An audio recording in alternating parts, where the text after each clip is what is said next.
Call the meeting to order. Those that care to, please stand for an opening prayer and pledge of allegiance. Mr. Franklin, please lead us in prayer. Let us pray. Lord, as we gather today, we are extremely grateful to live in a world abundant of opportunity, where around every corner, good presents us a way to make a difference. As we work and labor for this good and against corrupting influence, we ask for strength in our character. We ask for the ability to see good in everything, and we ask for understanding as we learn and grow from our life experience. We shall live free, we shall have hope, and as neighbors, we will champion our efforts to protect this opportunity so that in your name we may pray. Amen. Amen. I pledge allegiance to the flag of the United States of America and to the republic for which it stands, one nation, under God, indivisible, with liberty and justice for all.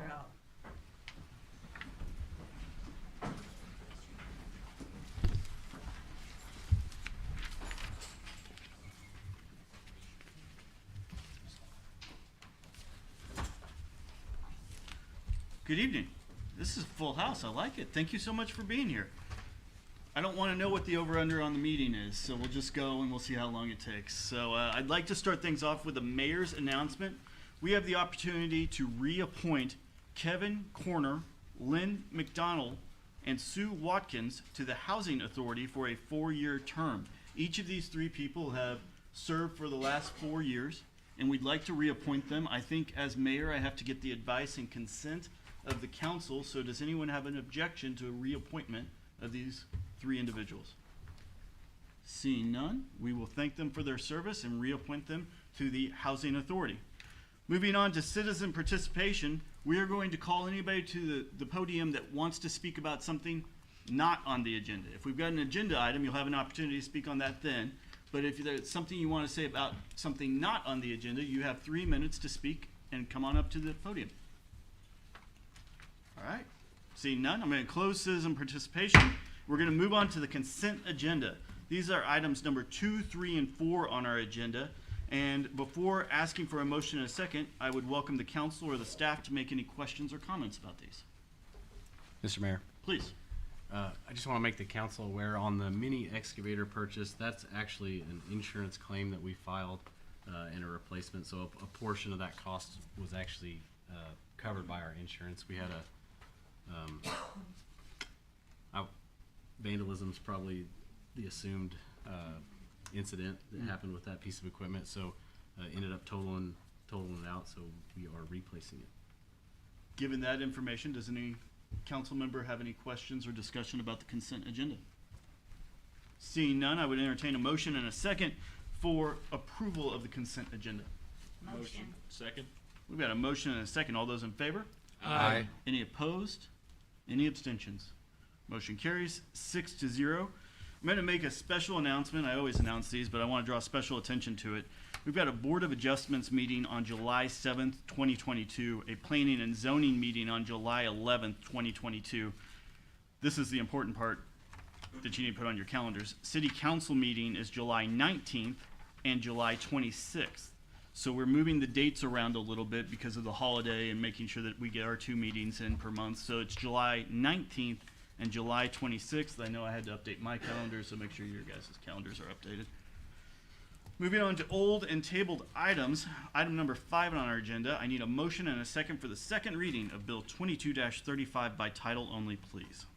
Motion. Second. We've got a motion and a second. All those in favor? Aye. Any opposed? Any abstentions? Motion carries 6-0. Madam Clerk. An ordinance of the City Council approving the final plat of the Old Savannah Phase 3B subdivision.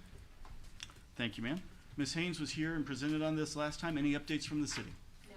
Any questions or discussion from council about this issue? Seeing none, I need a motion and a second for the final passage of Bill 22-35, please. Motion. Second. We've got a motion and a second. We will now take a roll call vote on our computers. Please click refresh.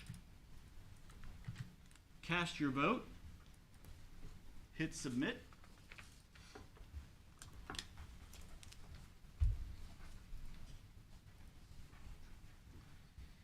Ordinance carries 6-0. Moving on to item number 6 on our agenda, I need a motion and a second for for the second reading of Bill 22-36 by title only, please? Motion. Second. We've got a motion and a second. All those in favor? Aye. Any opposed? Any abstentions? Motion carries 6-0. Madam Clerk. An ordinance of the City Council approving the first edition final plat of the Oakwood Heights subdivision. Thank you, ma'am. Any updates from the city? No. Any questions or discussion from council? Seeing none, I would entertain a motion and a second for final passage of Bill 22-36. Motion. Second. We've got a motion and a second. We will now take a roll call vote on our computers. Please click refresh, cast your vote, and then hit submit vote.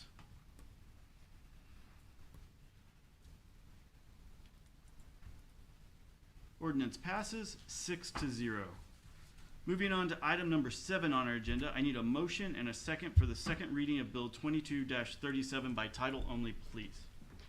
Motion. Second. I say please because I learned over the last year you have to say please or they stay up here silent. So it's just my signal to say please do. So there we go. We got a motion and a second. All those in favor? Aye. Any opposed?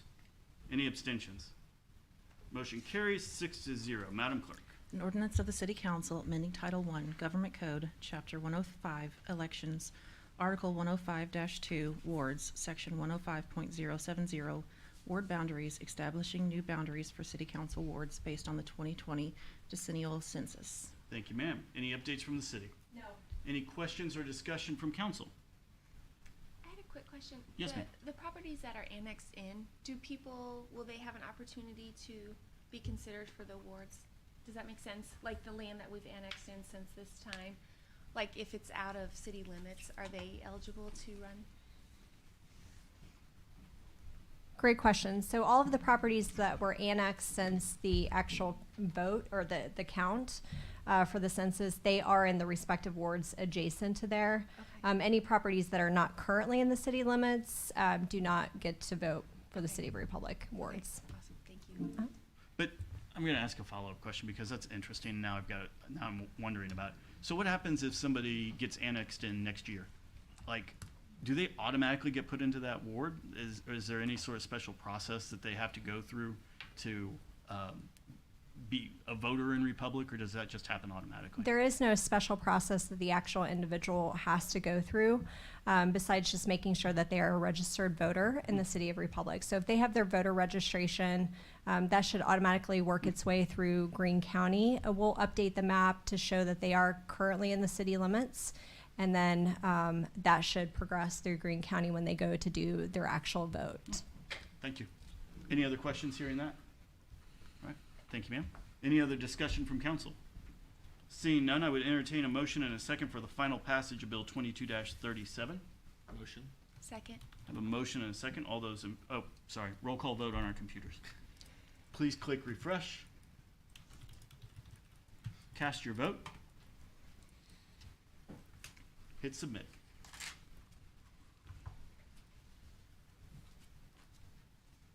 Ordinance passes 6-0. Moving on to item number 8 on our agenda, I need a motion and a second for the second reading of Bill 22-38 by title only, please. Motion. Second. We have a motion and a second. All those in favor? Aye. Any opposed?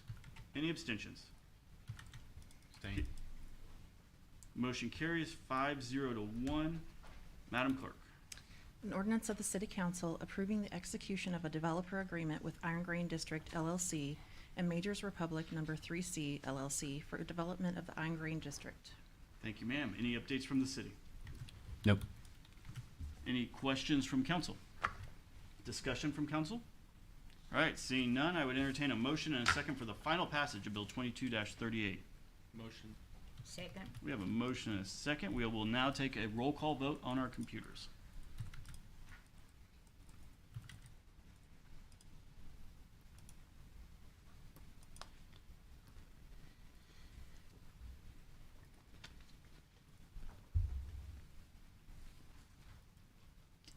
Ordinance passes 5-0 to 1. Moving on to new business, item number 9 on our agenda. I need a motion and a second for the first reading of Bill 22-39 by title only, please. Motion. Second. Motion and a second. All those in favor? Aye. Any opposed? Any abstentions? Motion carries 6-0. Madam Clerk. An ordinance of the City Council approving amendment of the zoning code and official map by changing the classification of approximately 100.64 acres located between the 800 and 1500 blocks of West State Highway 174 from Sandstone West Plan Development District to Prairie Ridge Plan Development District, PDD. Thank you, ma'am. Good evening. Good evening. Karen Haynes, Assistant Builds Administrator. Republic Land Holdings LLC has applied for the rezoning of approximately 100.64 acres of land located in the 800 to 1500 blocks of West State Highway 174.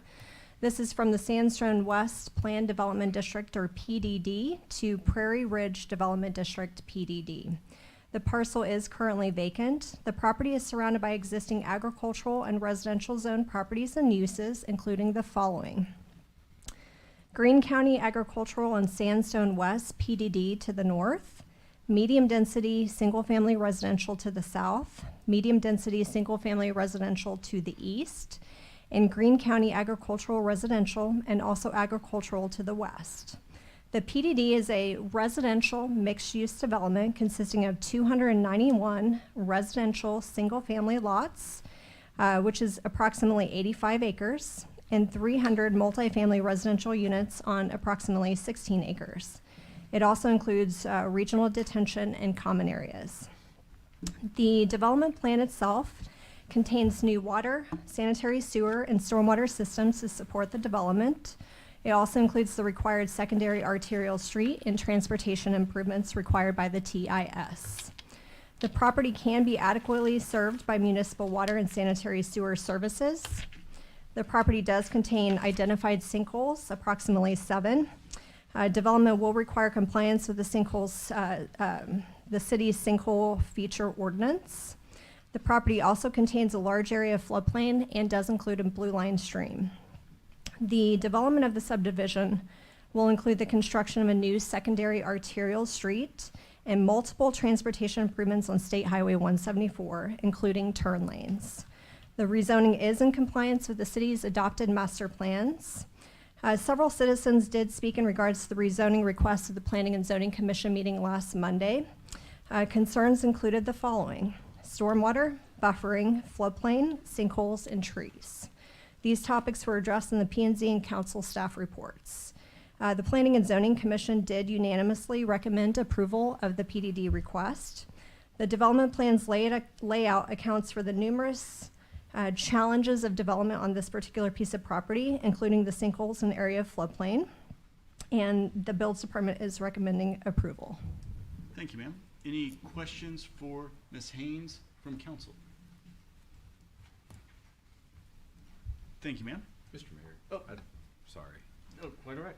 I had a question, and so I watched the planning and zoning meeting, and I think there was one comment originally about the entrance to this and the amount of traffic that was coming through. So originally in the last PDD, was that same road, is it completely redrawn now from the time before, or was that same area volume-wise for traffic, has that changed any from the prior to now?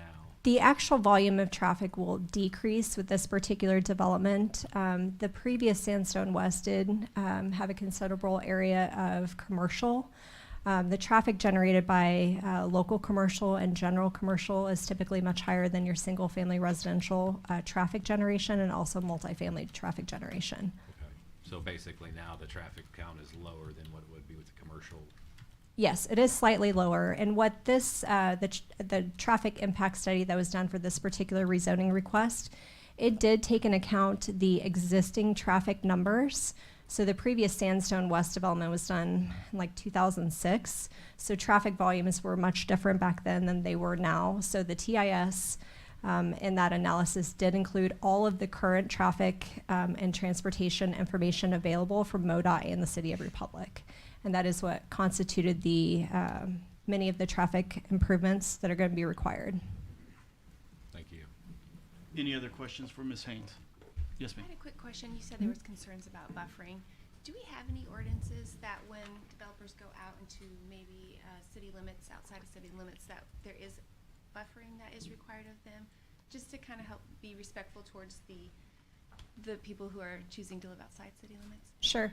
So there are a couple different types of buffering, and the way we determine the required buffering typically is the specific zoning designation and then adjacent designations. What this one did take into account was the agricultural area between the single-family residential to the north, and then you really have buffering by State Highway 174 to the south, and then Farm Road 67 to the west, and then the properties in this particular development on the east side are actually abutting the same type of development. It's single family to single family, so typically you don't have a lot of buffering between similar uses. Okay, all right, thank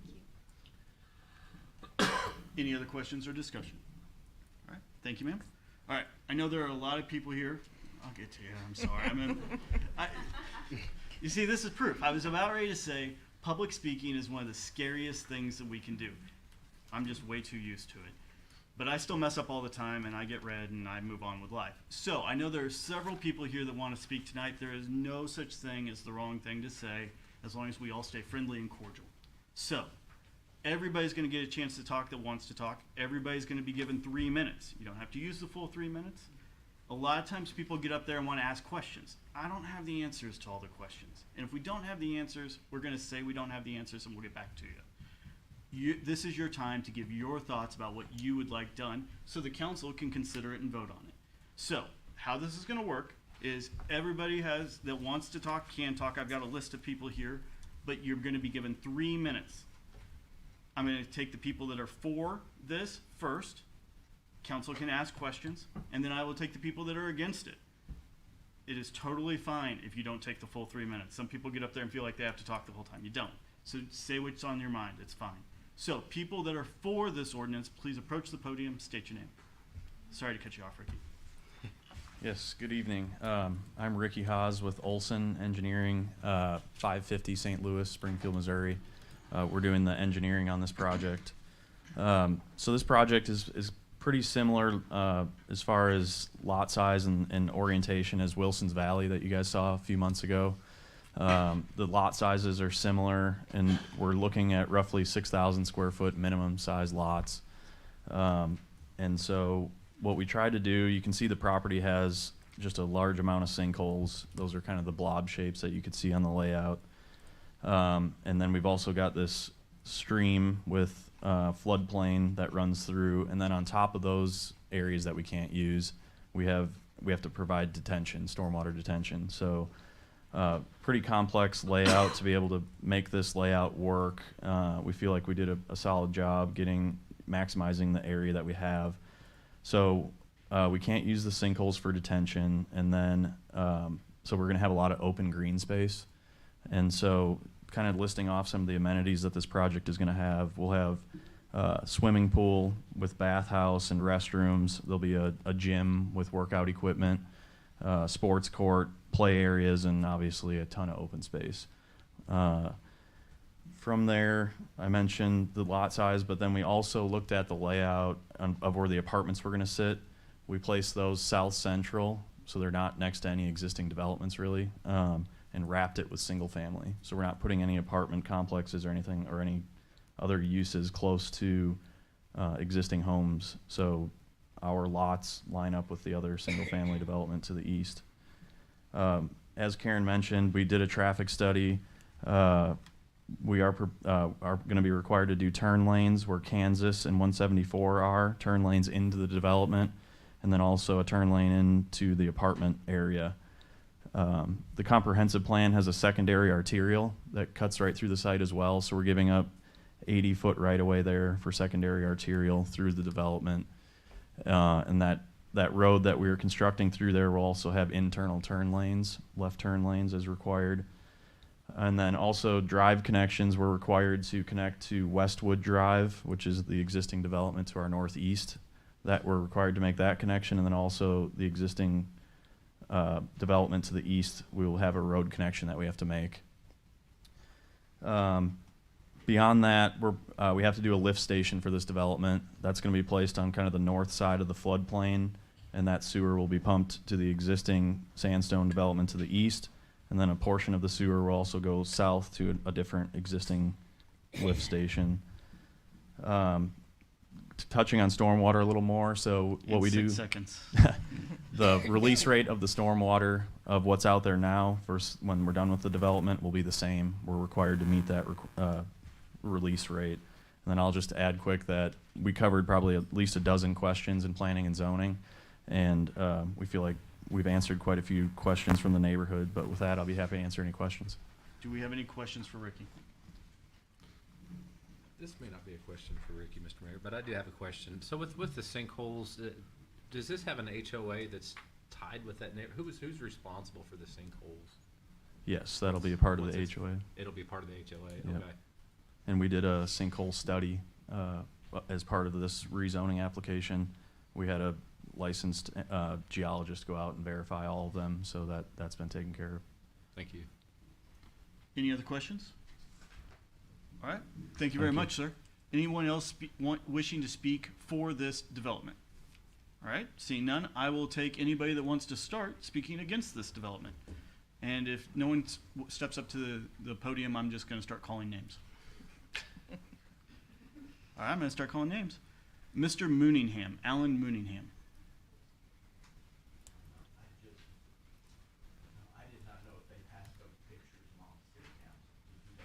We did, sir. Is that all you wanted, sir? So I can click the little check mark here. All right, perfect. Moving on to Miss Dorsey.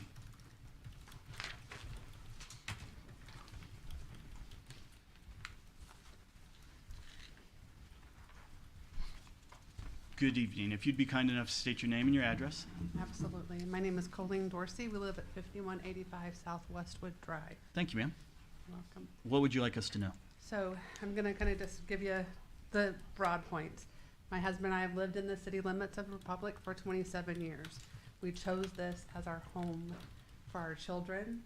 We have raised them here, and we chose it because of the community that you all, whether you were part of that and speaking to us, presented to us when I came and did a little spying as a 20-something-year-old mother to see if it was a community that we felt like would welcome us as an outsider.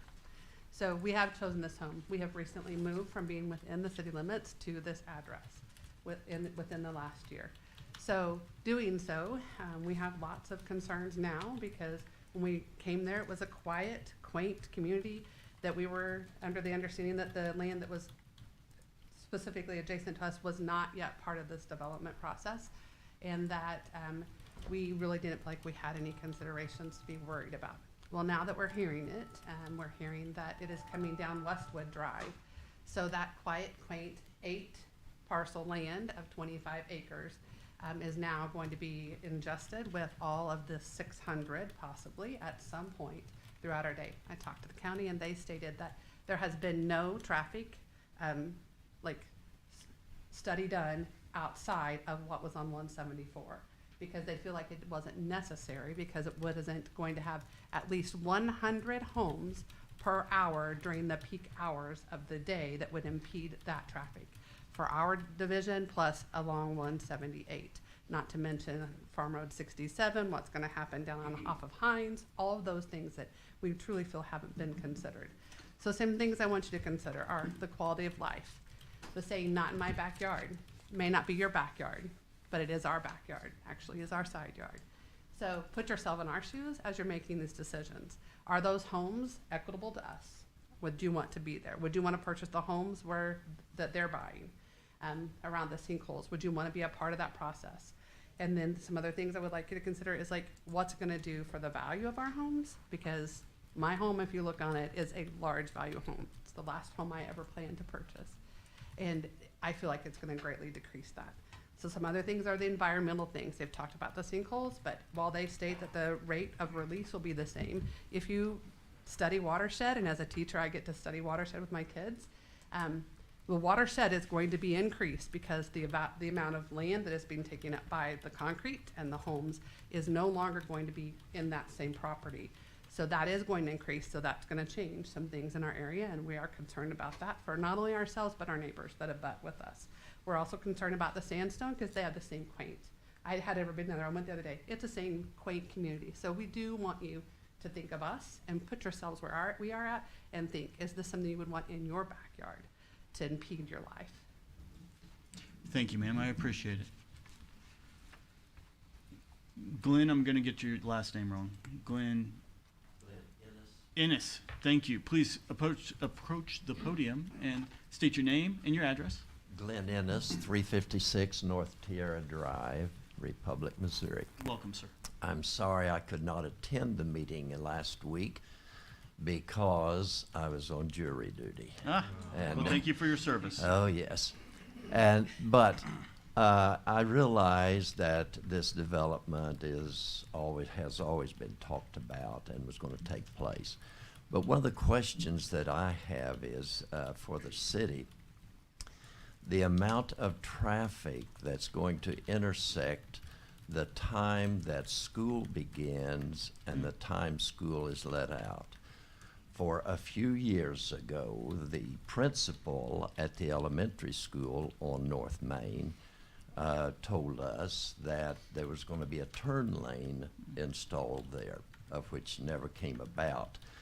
And so if that we infuse this number of vehicles now, that people working, so that means that work hour is the beginning of school hour, and the congestion at Main and 174 is, if you've been there, you know what it is. Yes, sir. And so I am curious as to what the plans of the city are to help solve that high congestion problem there of traffic during those preschool and following school hours.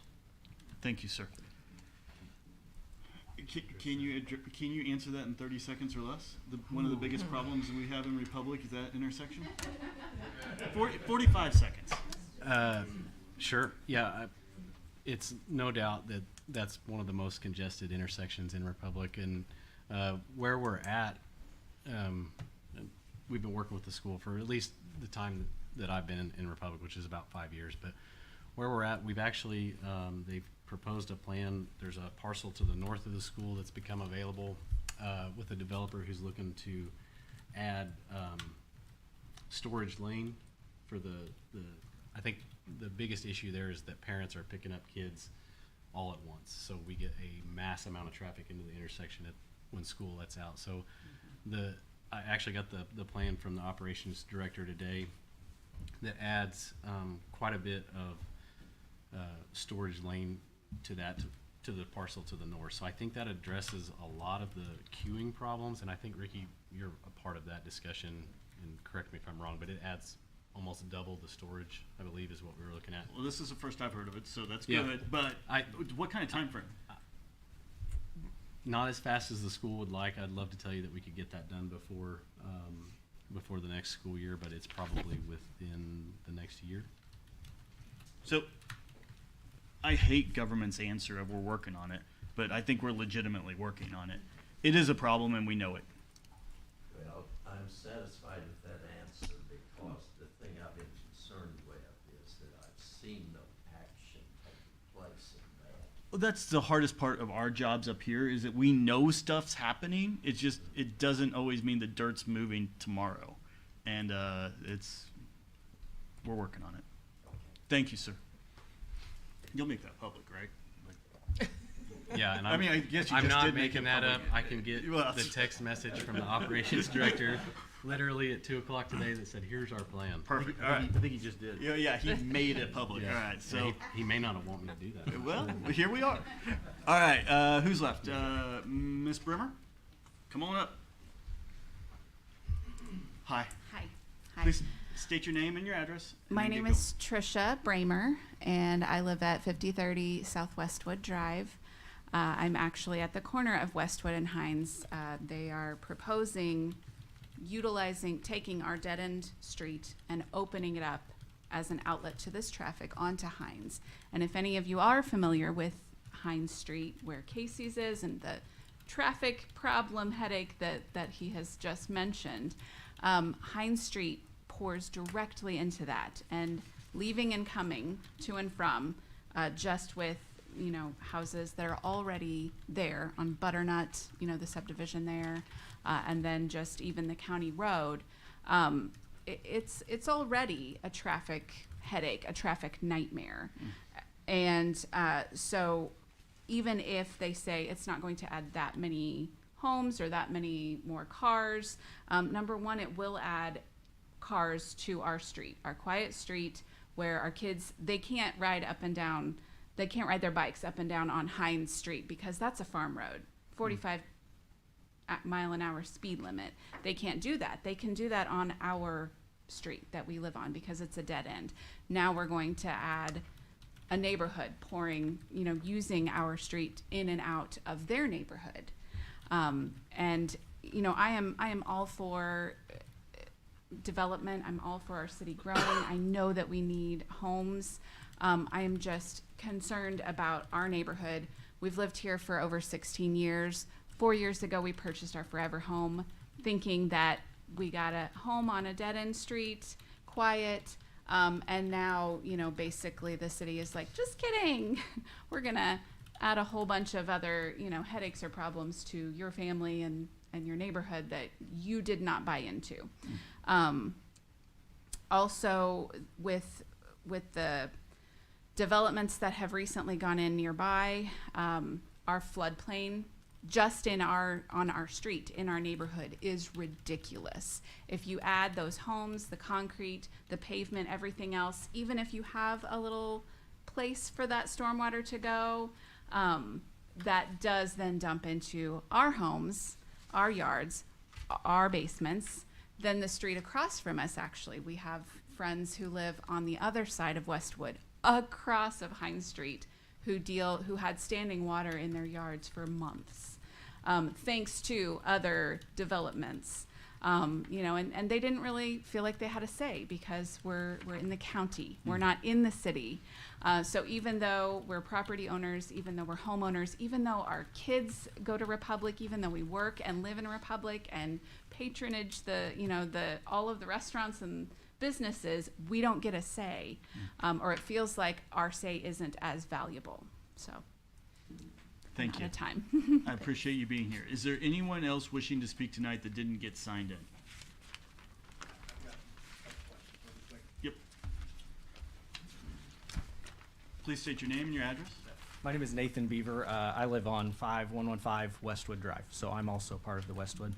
I knew this was coming. I knew that there was a planned development before this one was planned. So I kind of knew this was coming, just didn't know when.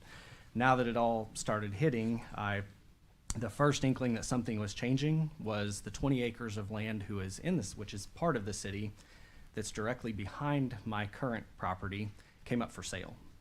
I purchased that land because I needed a buffer between me and whatever was going to happen back there, and land doesn't come up for sale very often, especially 20-acre tracts in the city. Right. So purchased that piece of property and called the city, trying to do my due diligence before anything were to happen there, and called and asked questions about, is there anything planned for this land? And that was where the lift station was originally going to go for the development prior to this one.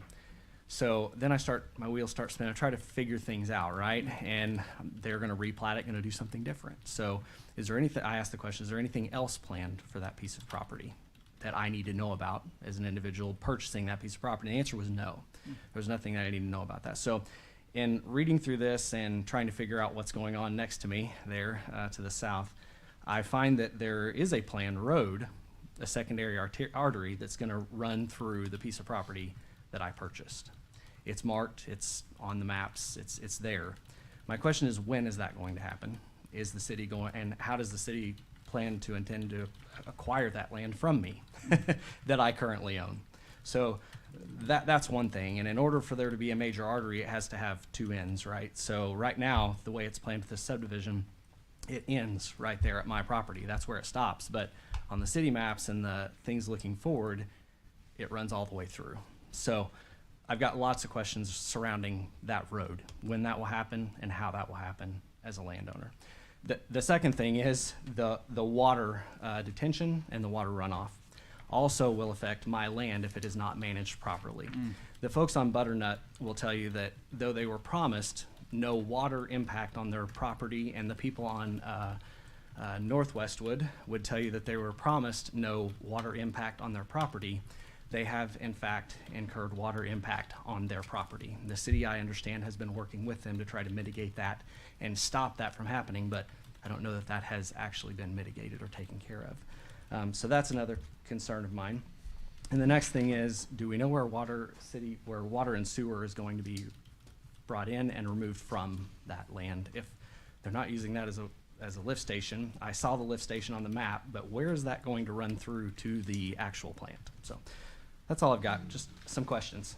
I love it.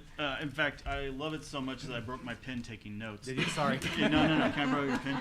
Should I sit down, or do you have sit questions down, for me? Sit down, you're good. You see, Andrew came prepared. All right, great questions. We have answers. And this meeting may not be the very best time to answer them because you've just got 20 minutes worth of answers there. So what I would suggest is that you get with Andrew Nelson and you talk about those things, because those are all things that we can answer. Yes. And rather than take up a very large portion of this meeting, we can absolutely do that. Fair? Yeah. Go ahead, Andrew. Comment. I can't stop him from talking. He has to. right. Has to. I have to. What I would say is we would just set up a meeting, get those questions answered, and then I'll make the council aware of any answers that I provided before the second reading. Yeah, because that's what I was going to follow up with. Yeah. Or they, the voters, the voting council members, have to know the answers to those questions, because that's some of the things that they have to consider and see if this passes. So make sure we get that. Your next question in your heads are, what happens next, right? That's a reasonable question. So what happens is, we've all taken notes. I don't know if you've sat up here watching us scribbling down notes. So we get with the city and we ask the questions that we have to try to match what your concerns are. I get it. Totally get it. Understand. We also have to look at the big picture, and we have to balance those things, and ultimately they have to vote on what they think the right thing is to do. So we want to answer as many questions as we can. The simple ones we can answer quick, the harder ones we have to have meetings for. But here's what I will pledge, is that we won't have that vote before you get those answers to your questions. And then that's disseminated. Yes, ma'am. So, speaking of that, like, I have a listing of questions that I couldn't give you in 3 minutes. I saw your notes. They were detailed, ma'am. No, it's your life. You get to do that. You know, I just, yeah. But, and being part of, new to this process, I had to have notes. But some of those questions have been answered prior. We asked, some of the statements that were made tonight are not the same or similar statements that were made prior. And so it just keeps bringing up more and more questions. We'll get to the bottom of it. Member of the county, a statement was made last week that really made us feel, specifically me, because I've been part of the city, that my vote didn't matter, that my ability to be in part of this community didn't matter, because I lived in the county. Well, I pay patronage to this town more than ever. I work in a different town, and I could choose on my way home to pay patronage to those towns. I choose not to, because I want this piece of thrive. I chose this city as my hometown. I feel like the reason the Republic's a little bit different is because we hear you. And I'm not going to say that we're going to agree with you, but I am going to say that we hear you and we're going to talk to you about it. So, Andrew, when you meet, could you also review the planning and zoning and see if there's something contradictory? Sure. And if there is, point that out to council. Yep. And I'm happy to meet with. Is there a way for me to give you those questions? Because I have questions about some of the things that were stated with planning and zoning and the language that was put in the document. Yes. Yes. I will email, I'll get your email. Yes. Perfect.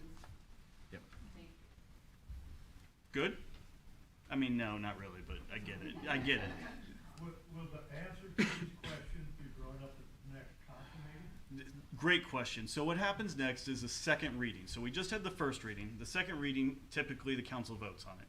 So what happens is between now and the next meeting, council is going to determine whether or not this ordinance passes. So that's the time that the city's going to step in and make sure you're heard and make sure we're informed about what you're saying. And we'll get emails about what you found out. And if there is so much information that, you know, one of us thinks, oh wait, we need to dig deeper, we can table this and dig deeper. So I'm not saying that will happen, I'm just saying that's a possibility. So The next meeting, according to the schedule, we'll have a final vote on it. But if we need to find out more information, we'll postpone it. I don't know if you quite answered my question. Will we know the answers, or will we just know yes or no? I can. Please. Yep. We'll address similar to what we did tonight. We'll have staff stand up there, and any of the questions that we received that weren't answered between now and then, we'll provide that update to the council at the podium. Thank you. You're welcome. All right, we're going to move on now.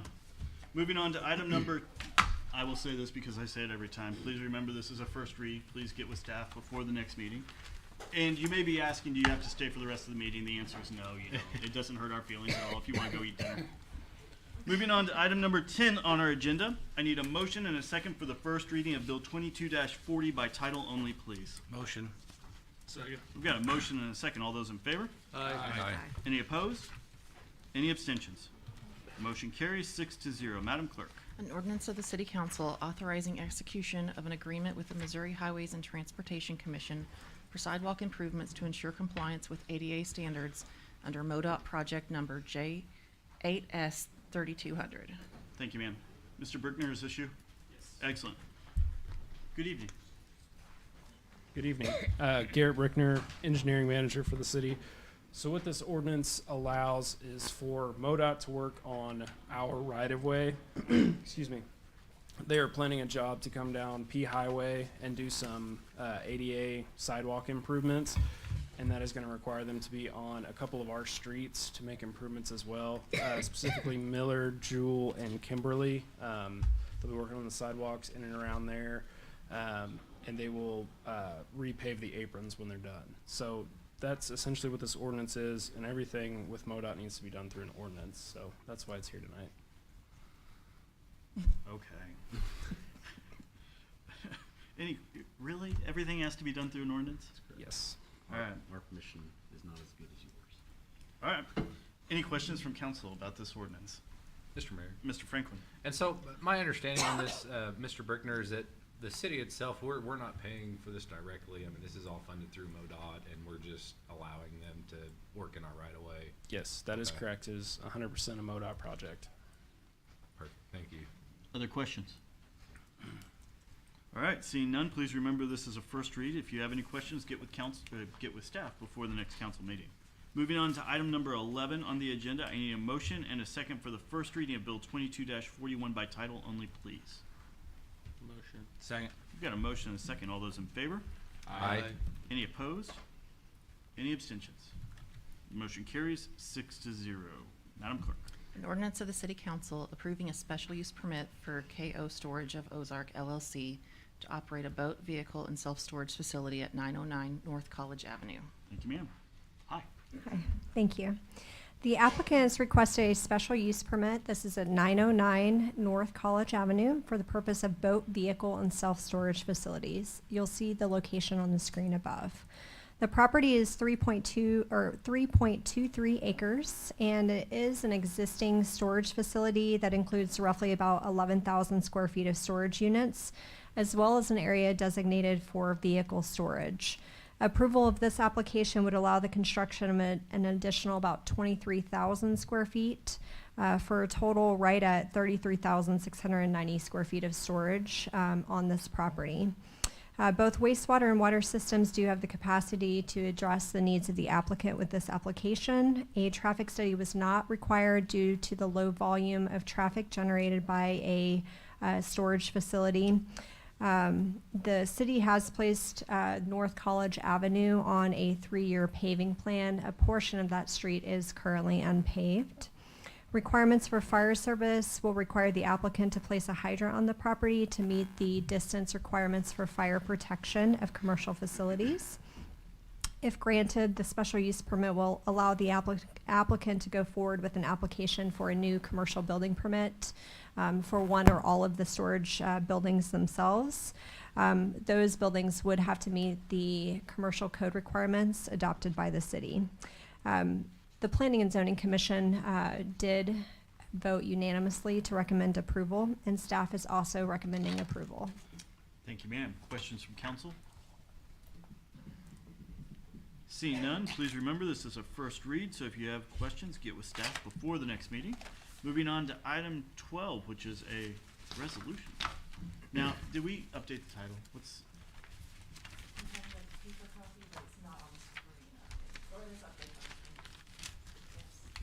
so I can read that? Yes. All right, cool. This is 22-R-29, a resolution of the City Council approving a preliminary plat of Old Savannah Phase 4, a residential subdivision consisting of approximately 29.5 acres located at East Williamsburg Walk and South Farm Road 89. I need a motion and a second to take up resolution 22-R-29, please. Motion. Second. We have a motion and a second. Hi. Good evening. The applicant has requested review and approval of the preliminary plat. This is for Old Savannah Phase 4. This is located at the south east corner of Williamsburg Walk and South Farm Road 89. The map is in front of you on the screen. The preliminary plat does consist of 101 residential single-family lots on approximately 30 acres. These lots are zoned high-density single-family residential, or R1H. The preliminary plat proposes 3 new street connections to serve the subdivision. This is a connection to South Farm Road 89 from East Charlton Street, a connection to East Williamsburg Walk by South Montgomery Avenue, and a connection to Williamsburg Walk by South Appomattox Avenue. The city's technical review team and the builds department has reviewed the preliminary plat for conformance with the preliminary plat requirements of our code. We did determine that the plat can be served by municipal water and sewer services and also our current transportation available to the subdivision. There was one small sinkhole contained on the property. This does conform to the requirements of our sinkhole regulations. It does also contain 2 stormwater detention areas, which also conforms to the regulations of the city. A stormwater report detailing the hydraulics of the stormwater will be reviewed during the infrastructure phase, should the preliminary plat be approved this evening. The Planning and Zoning Commission did recommend approval, as does staff. Questions or comments from council? Yes, Is ma'am. there a reason why this is a resolution and not just a first read? Yes, great question. So preliminary plats are always resolutions. They don't have the same effect as a law. We do bring back the final plat, which is after the actual construction of the subdivision, as an ordinance, which then it has the same effect as a law. So preliminary plats do have a time frame associated that construction does have to take place. Okay, thank you. What's the time frame? It's 4 years. So this is like a preview. Yes. It's a preview to allow construction. Other questions? You have a question. I see it. Do you ask your question? No, I'm getting so concerned about all the high density that I'm seeing, and so I just feel like this might be a good opportunity. So a good plot of land. this Not go is that direction. this is a zoning case that council actually heard. Yeah, I do remember seeing that. In- so. It would have been like April. Yeah, Yes, in I April. remember. So one thing I want to comment about the preliminary plat is it's more of an administrative approval by the council. So that's, if it meets all of our regulations, it's more of a check to get to them to the construction phase. Okay. I do want to point out too, the, just kind of for information purposes, the difference between the medium density, which is kind of the normal zoning for residential, and the high density is very little. So the high density single family residential has a total density of not to exceed 6.22, whereas the medium density is like 4.84. Yeah. So there's just a very small difference. I remember talking about this one, and sorry, we can maybe. No, go. Maybe I just need to meet with you separately. Sure. Okay. But this is a resolution, so I will be calling it for a vote. So if you have questions. Yes, I understand we've talked about this land already, but for future, I'll just sit with you sometime. Okay. Thanks, Gary. And I understand that you're not a real estate agent, so the question that I'm about ready to ask may be impossible for you to answer, but are the single-family high-density houses still selling quickly? That is a great question. I'm definitely not an expert, but I do talk to developers throughout the development process all of the time. So the trend that we're currently seeing as favorable in the market is a larger footprint house on a smaller lot, meaning what people are looking for right now is to maximize the house size and minimize the amount of yard that they have to take care of. That is kind of the trend that we're seeing in Southwest Missouri. I would be surprised if that's not a similar trend, just in our area in general. But that does seem to be what is currently very marketable. Yes, sir. And some of these run together. I think this was an example of the difference between the number of houses versus medium to high was minimal. I can't remember the.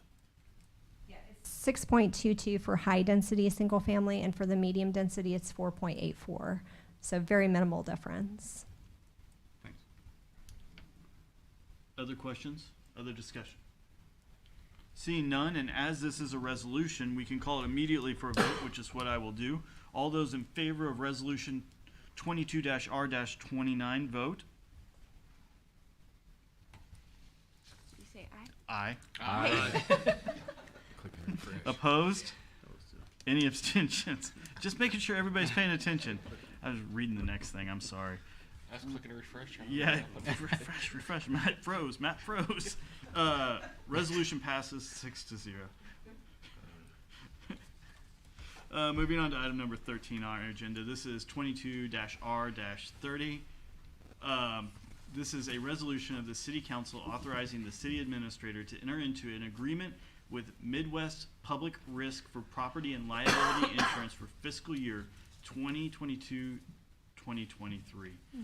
I need a motion and a second to take up resolution 22-R-30. Motion. Second. We have a motion and a second. Good evening. Good evening. Megan Cook, Finance Director. We are bringing before you a renewal for property and liability insurance coverage for fiscal year 2022 and 2023 with MPR Risk, or Midwest Property Public Risk, sorry. This invoice for this renewal came in at $270,184, which is a 6% increase over last year. When we start the budget process in July, we don't likely know the actual final figures that come in, and so therefore you'll see that this is a $10,000. It'll be $10,000 higher than what we budgeted, so that will be reflected in the next budget amendment, and we are recommending approval. Questions or discussion from council? All right, seeing none. As this is a resolution, I can call it immediately for a vote. All that wish to vote, vote aye. Aye. Any opposed? Any abstentions? Resolution carries 6-0. Moving on to item number 14 on our agenda. This is 22-R-31, a resolution of the City Council approving the audit report for the fiscal year ending December 31st, 2021. I need a motion and a second to take up resolution 22-R-31, please. Motion. Second. We've got a motion and a second. Keep going. All right. The annual report for fiscal year 2021 has been completed by KPM auditors. We have John Cummings here with us this evening to present the annual audit for us, and with that, I will introduce John for you now. We're not going to applaud, so just Take a bow. Take what I can get. Good evening. Thank you for being here, sir. Good evening. As stated, I am John Cummings. I'm with KPM CPAs out of Springfield, and we'll be going over the audit report for the year ended December 31st, 2021. You should have a couple of letters and a bound booklet. I'm going to start on page 4 of the bound booklet, and that's, to me, the most important part. It's where we give our opinions. So everybody's usually proud of our of opinions, and you know, I'm proud of mine. So here we go. If you had the under tonight, I think you're on pace, and I will do everything I can to make sure the under hits on the meeting. Thank you, sir. So with that, if you have any questions, though, feel free to stop me, and I'll get you answers. Kind of the same thing. If I don't have an answer right off the top of my head, I will get you one. So on page 4 is the independent auditor's report, and it starts off in a new format with opinions. And this is a little bit different, compliments of a statement on auditing standards, kind of reformatted the whole letter. And, you know, when something's normal to you in format and you're going over it and you've presented it for 15 years in that format, and then they, switch it, it really throws you off your game, I must say. So, starting with the opinions paragraph that used to be on page 2 of this letter is kind of weird for me. But anyway, they thought the opinion is the most important thing. They moved it up to the top of the letter so that it's right there front and center for everybody to see. So you're probably curious what kind of opinion you received on your financial statements. Basically, this is an unmodified or unqualified opinion. It's a clean opinion. It's the best possible result. So whenever people say, well, how do we do on our financial statements? Good job.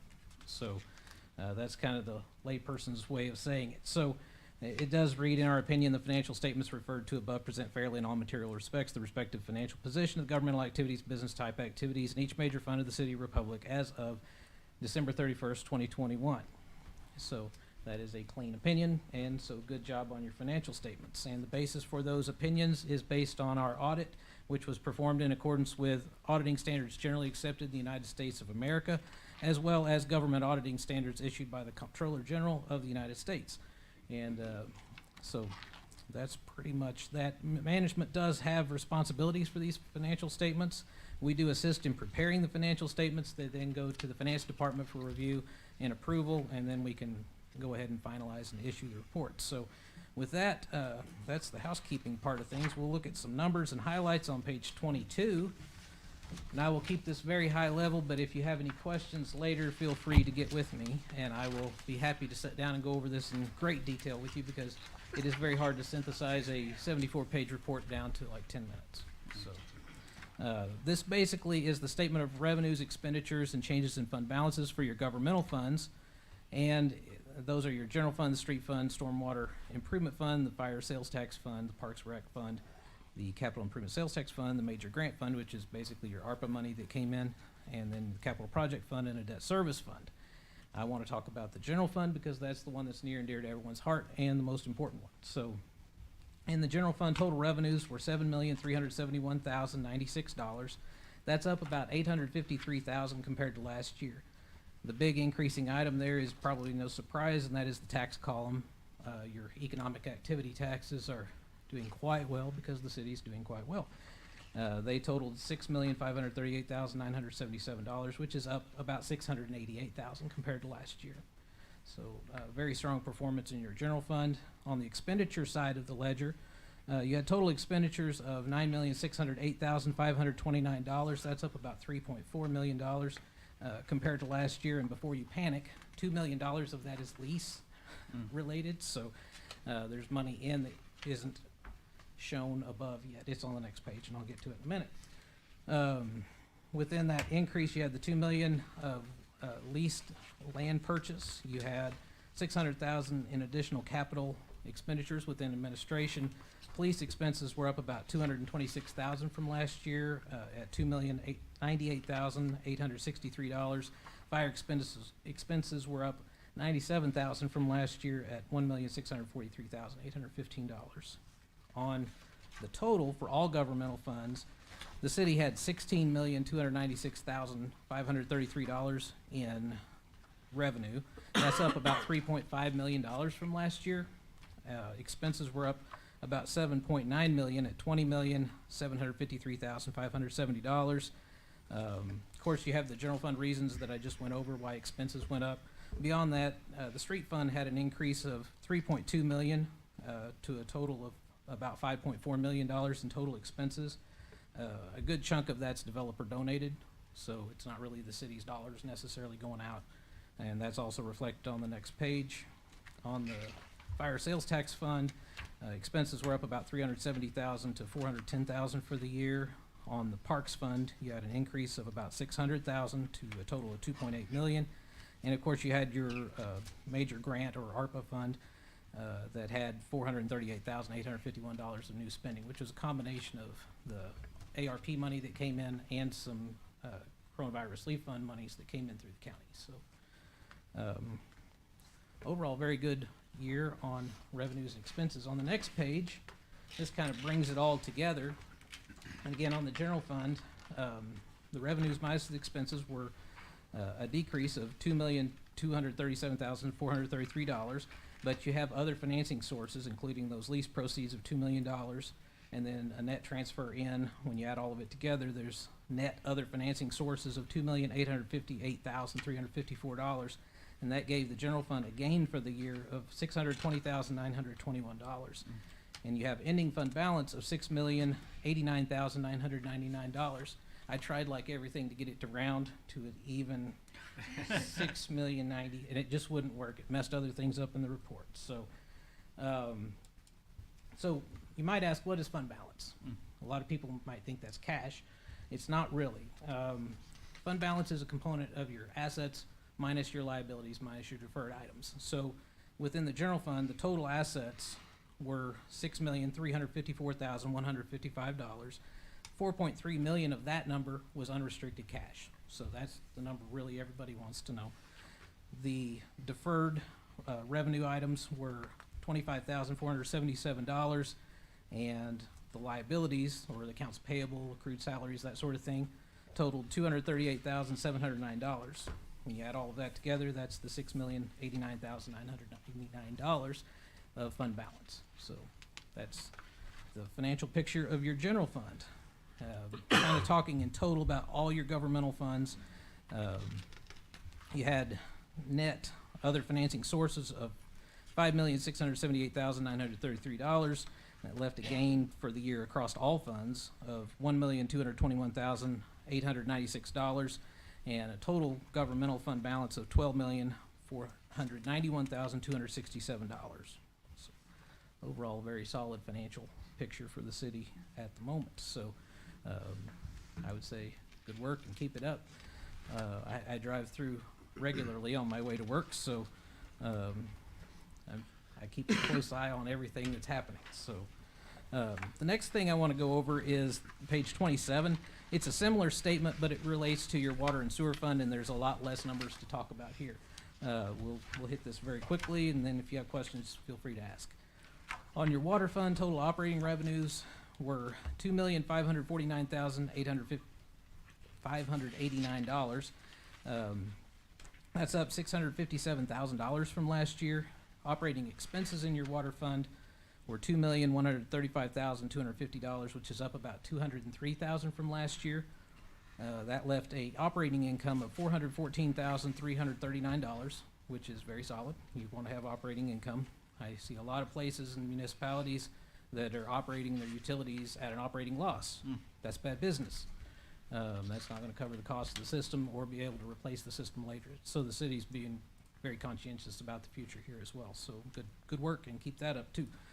Non-operating net revenue was $1,256,444.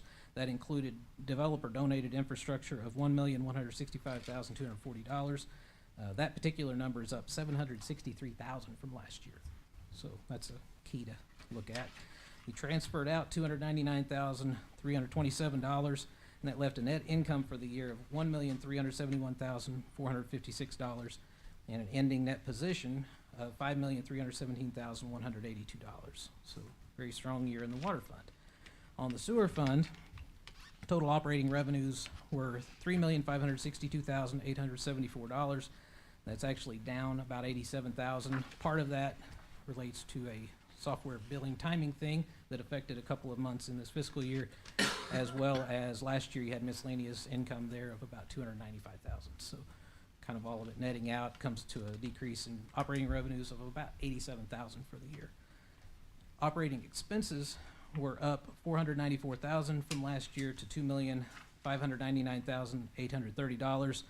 That leaves an operating income of $963,044, so very solid there.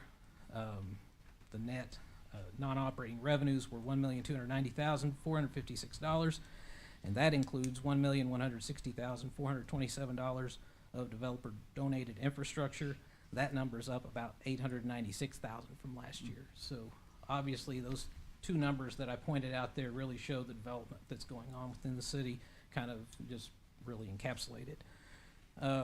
There was transfers out of $392,996, and that left a net income for the year of $1,860,504 and a net position of $20,957,450. So again, more good financial news. So any questions on financial stuff? Hopefully that was not too fast for everyone. We're good. Good. Okay, so with that, we're gonna flip over to the last page in your bound booklet. It should be page 74. And just one little internal control thing to mention here. This is the schedule of findings and responses, and part of those government auditing standards require us to talk about any control deficiencies that the city might have on internal controls. And if you've sat through one of these presentations before, you've heard us talk about segregation of duties. Well, you'll notice this is a significant deficiency. Now, the hierarchy is material weakness is the worst, significant deficiency, control deficiency. So this is kind of in the middle layer. What it amounts to is that you have a limited number of personnel taking care of the different phases of the accounting transaction cycle, and so things can't be separated out enough to control it. And I would say, kind of looking forward, if things hold and you don't have a lot of turnover in your finance department over the next year, and I know that people are constantly out headhunting people, and that, you know, you can get cherry picked, so I get it, happens to us. But if everything holds, I expect that you have the right people in the right places and the right processes and procedures, that this would actually go away in the next round. The thing that prevented it was that the personnel weren't really in place the entire year, and we have to kind of look at the whole picture. So that's kind of full disclosure on that, and good news on the horizon. So, assuming all things remain equal. So, okay, with that, we're nearing the home stretch here. There's a couple of letters. There's one that starts with periodic internal control review. I'm going to talk about that one for a minute. The other one is a letter to those charged with governance, which is all of you. It's got required communication. Our standards require that we tell you certain things. It's kind of our last chance to tattle if people aren't, you know, being nice to us and getting us what we need, or we feel uncomfortable about something, or they're disagreeable. I'll save you a read, or at least excitement of a read, such as it would be. You said you read it. You know it's not exciting. There's really nothing in there that's bad. Everybody was very friendly, very helpful. Everything we asked for, they got. Everybody's really focused in on trying to do a good job and be as transparent as they can be. So anything we asked for, we got. So we certainly do appreciate all of the help and putting up with us as an interruption for a week. So, because we are, and I get that. I'm real enough to know. So, periodic control review. Now, the city clearly is evolving and changing, and there's a lot of new things going on. Things are kind of a lot right now. So that seems to be a trend for the city, and so because of that, it's important to remember that the internal controls are not a static thing. They need to grow with the city as well. So it's important, as operations are going on, that things get amended over time or adjusted over time to account for the new things that come along, whether it's new personnel, a new line of revenue, a new type of expense, or just whatever might be happening. So this is really what this is about, is just stay vigilant, always be watching for process improvement. So there's a couple of new standards that are going to go effective in your 22 fiscal year and then your 23 fiscal year. GASB 87 on leases, I've talked about that in previous deliveries, but it is now upon us. COVID gave us a little bit of a reprieve, and now we can't push it off any further. Basically, there's a single model for lease accounting, and it changes the definition of a lease and changes how they're booked in your financial statements. And it's going to be a little bit of work to calculate it the first year, but we've got it handled, so should be fine. On GASB Statement 96, subscription-based information technology arrangements, this kind of dovetails into the lease standard change. The powers that be at the GASB. Anybody in the room work for GASB? Hopefully nobody's logged in on Zoom. So I'm about to say something. Those people, they're well-intentioned, but they're very technical people, and they get a thing that is their thing that makes them feel smarter than other people, and then they force change. So that's kind of what this is about. Some technical thinker said, well, when you change this concept, it affects this other thing. So when you're doing lease arrangements, you have to also think about your subscription-based IT service. So that'll be things like your in-code service fee or, you know, whatever. So it's going to have a little bit of a impact on the financial statements as well. Not all change is bad.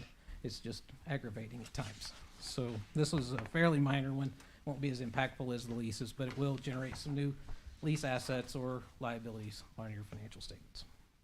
Item 3 is cybersecurity. No surprise to anyone here. There are people around the world that want data, all kinds of it, and they go where it's housed. You're housing data, so you're a target. So there were about 5 different cities that popped up on Google when I looked for cyber security breaches in 2022. I won't name them off for their I don't want to embarrass them. So they're in the news. You can Google it. They're out there. You are a target. It is real. I know that the city's taking a lot of steps to guard the data, and just know that we see those things as valuable, and that also is not static. Those threats are changing as well, so you have to change with it. So, okay, so the next thing, internal cash controls. So this one actually made me proud as an auditor, okay? And you might say, well, you're talking about a minor cash theft, okay? So during the year, the city had a incident where somebody took like $25, and the theft occurred due to a breach of internal cash handling policies, and the controls caught it, and I think it was handled basically within 24, 48 hours, and so we're commending the city for that, because the controls and the efforts that are going into place to safeguard the city's assets are not just put in place and given lip service, they're in place and actually working. So that's good work. So we commend the city for all of the efforts there and want to see that continue. So that's what I have for this evening. Any questions for me on the audit?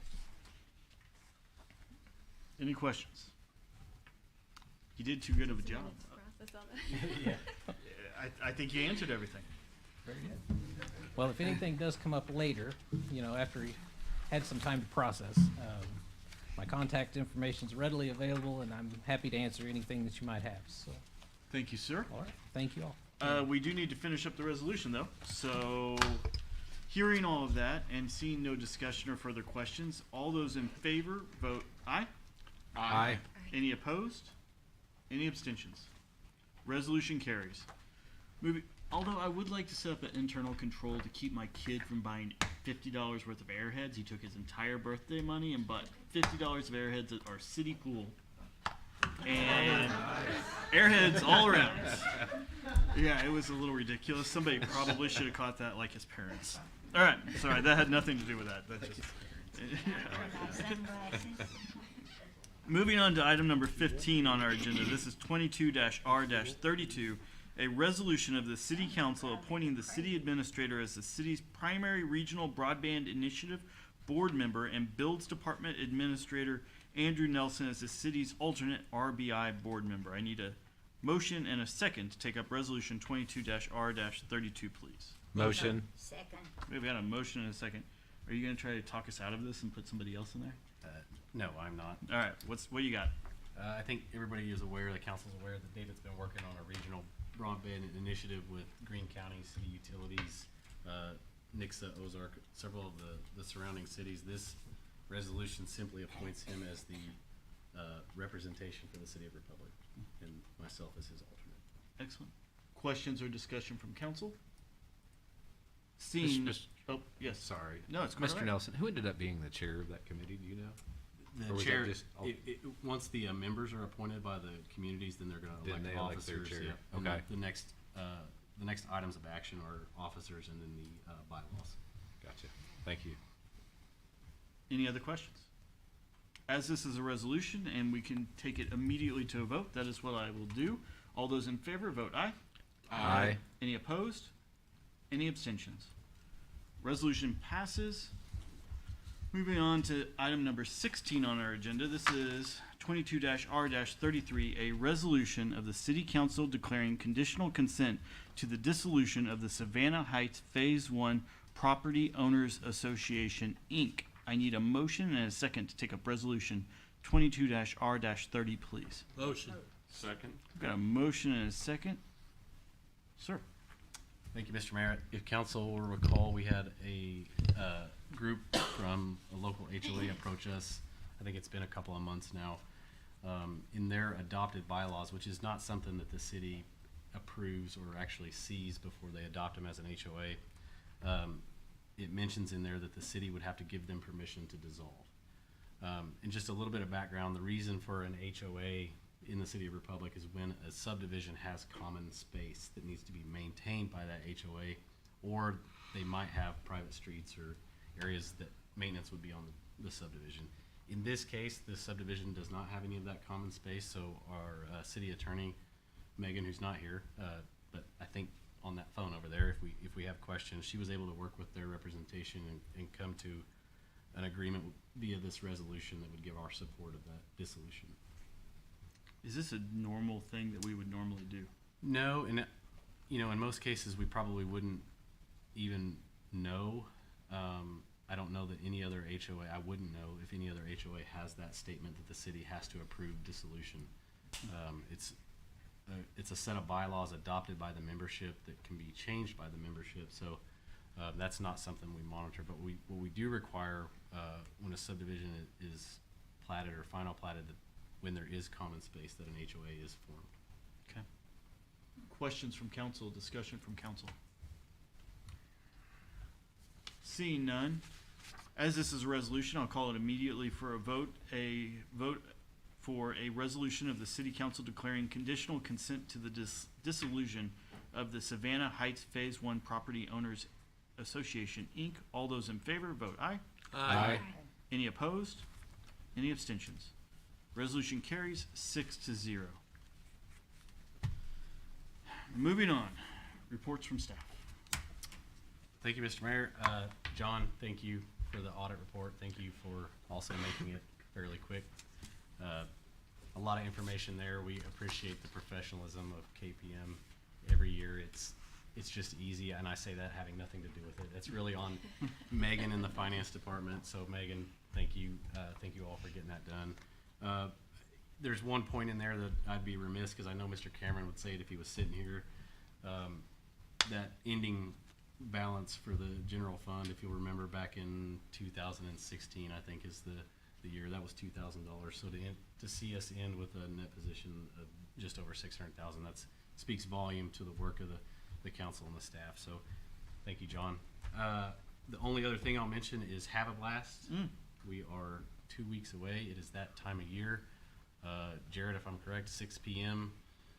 Start of that. Looking forward to the community getting together to celebrate the 4th. One thing I'll mention, speaking back to the partnership with the school actually, and everybody will see this when they go to Have a Blast, partnered with us and repaved the Park Road in there. So they're using that road as part of their early childhood center that's going to open this fall. So we appreciate that support. That's a nice feature to add to the park. That is all I have, sir. Thank you. Reports from council. Mr. Franklin? Thank you, Mr. Mayor. I'll be quick. Thank you to all the citizens that came to speak this evening and at Planning and Zoning. So I appreciate all of your input and all of your questions too, because that gives us a lot more stuff to take into consideration. So thank you very much. Last week, there was a few of us that got to attend some elected officials training. And I'd just like to share, this is a place where elected officials from all over Missouri, the support staff, everyone is there. Got to meet a lot of different people. One conversation in particular, I got to meet a gentleman from Poplar Bluff. And when it came up, the fact that I was from Republic, his eyes lit up and he was very excited. It was very, goosebumps is what I got, because he told me how over in Poplar Bluff, how they look at Republic and a lot of what we've formed here in Republic to form their own community, everything that they're doing in their own city. And so they look at Republic a lot for the example. And it was a great feeling.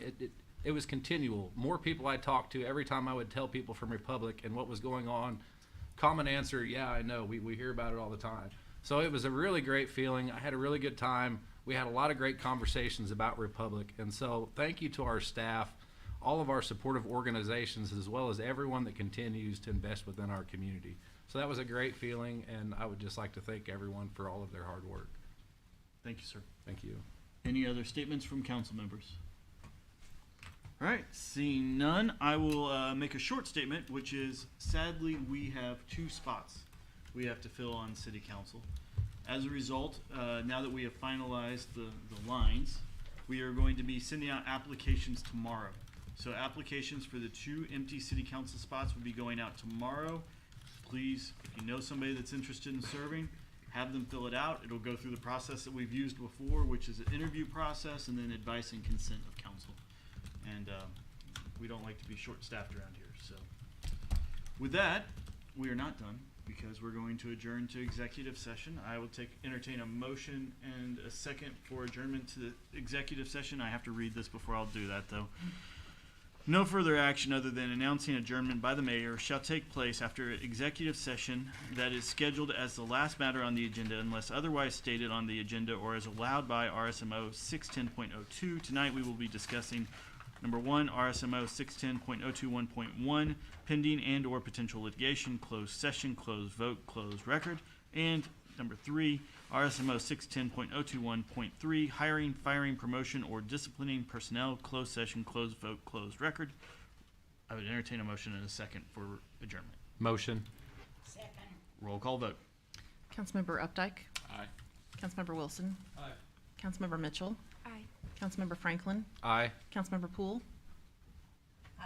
Councilmember Gerke? Aye.